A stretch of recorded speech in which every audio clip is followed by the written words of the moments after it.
Assalamu alaikum masu sauraro, barkanmu da sake saduwa a daidai wannan lokaci wanda muka kawo muku labarin nan da dumi sa. A yau ne muka samu labarin 'yan sanda sun yi nasarar tafke wani zababben dan majalisa wanda yake karkashin jam'iyyar NNPP a Kano.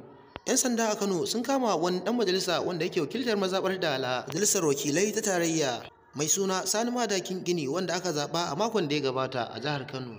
A bisa laifin mallakan bindigogi ba bisa ka'ida ba. Jami'in hulɗa da jama'a na rundunar 'yan sandar Kano wato Abdullahi Haruna Kiyawa shine ya tabbatarwa manema labarai da wannan rahoto kai tsaye, inda ya tabbatarwa BBC a yanzu haka ana nan ana tsawaita bincike akan shi saboda tuntun dama ana zargin sa da aikata laifuka makamantan irin waɗannan.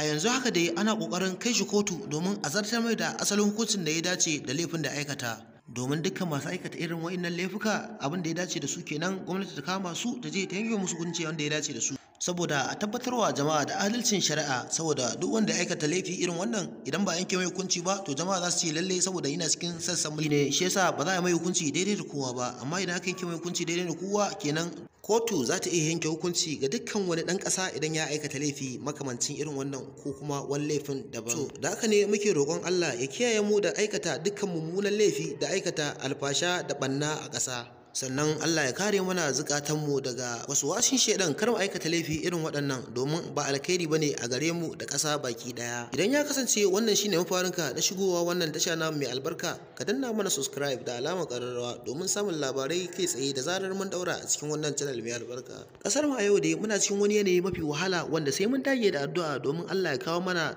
zaman lafiya da kwanciyar hankali da walwala da rufin asiri da shugabanni na gari wanda za su rinka jin kukanmu su share mana. Ya Allah muna roƙonka daga kare mana ƙasarmu da rayukanmu da dukiyoyinmu da al'umman musulmi alfarman manzo Allah sallallahu alaihi wasallam. Mun gode.